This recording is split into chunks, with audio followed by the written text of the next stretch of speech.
The koplopers were built in the 1980s and were, possibly still are, the most numerous intercity class used by NS. The class and the forecast subclass were the subject of a major overhaul between 2007 and 11, and so will be in service until 2025 or so.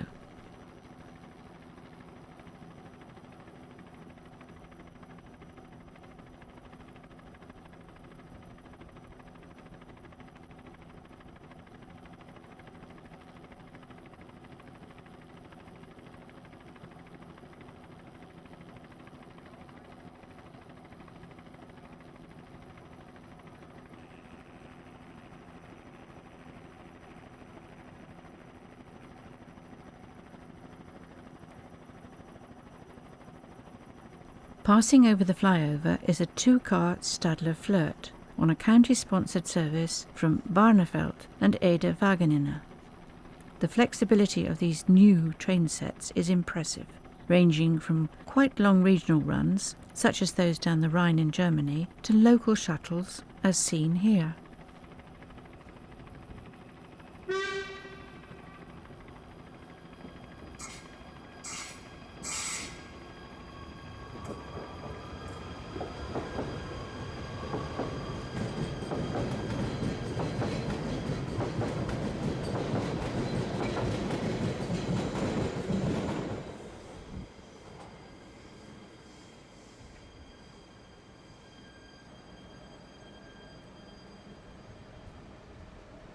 The operator is Connex, and the service is branded Valley Line, and runs half-hourly, providing a decent connection between Amersfoort and Arnhem with one change.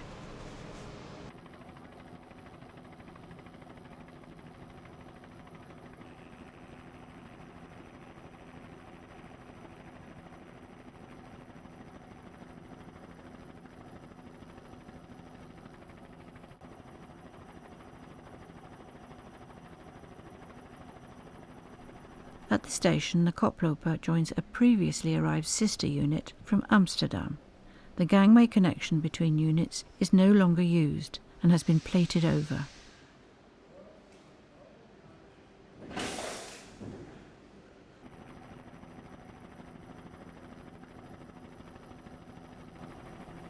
The train is rich with tanktainers, as one might expect on a service to Rotterdam, but also Samskip boxes, the dark blue ones.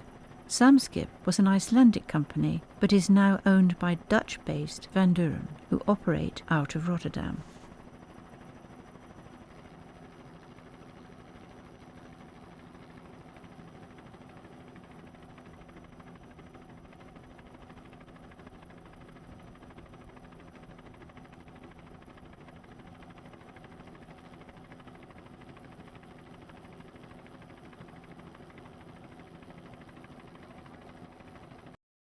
The opportunity for a total rebuild came in the late 2000s, when the City Council started to implement plans to redevelop the whole station area and to undo some of the worst of the 1970s planning that had included filling in some of the city's canals to make way for roads and car parks.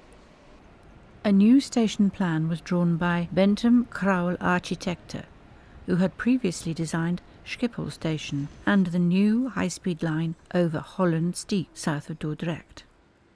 The new station brings the trains, buses and the trams under one roof and separates the local public transport flows more effectively.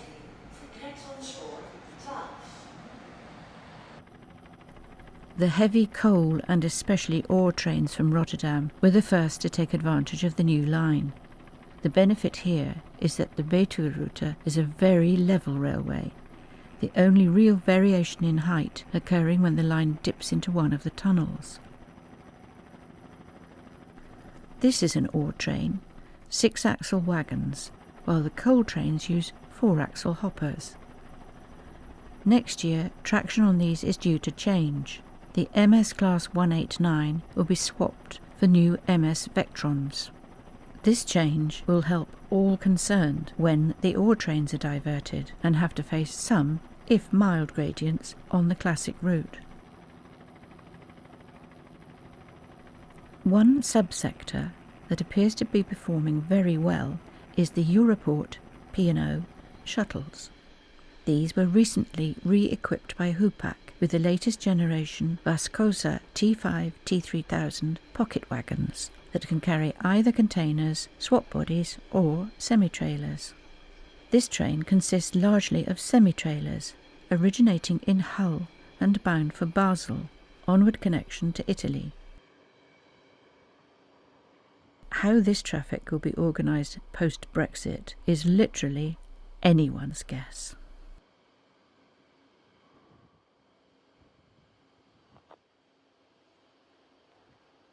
Incidentally, the barrelled roof over the platforms was retained from the 1951 building designed by Siebold van Ravenstein, a Rotterdam architect who was responsible for the old Rotterdam Central Station.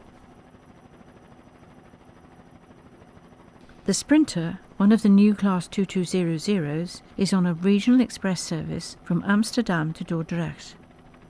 It's really two services in one: Amsterdam, Den Bosch, and Den Bosch, Dordrecht. The unit is on the triple track line to the junction just north of Vught. From there either to Eindhoven or Tilburg the way is double track. ProRail has worked very hard encouraging train operating companies to use the Betuweroute from Rotterdam to the German border rather than the classic route through Gouda, Utrecht and Arnhem. They have been successful. The number of freights through Arnhem have decreased markedly in the last few years. Thank you for travelling with Ticket to Ride in the Netherlands. Our journey continues in TTR240 when we look at Utrecht City, freight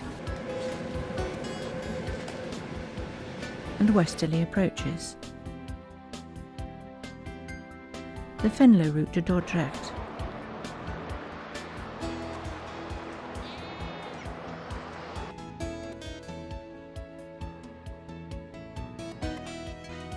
and Kijfhoek, the country's largest marshalling yard. Do join us. Until then, it's bye for now.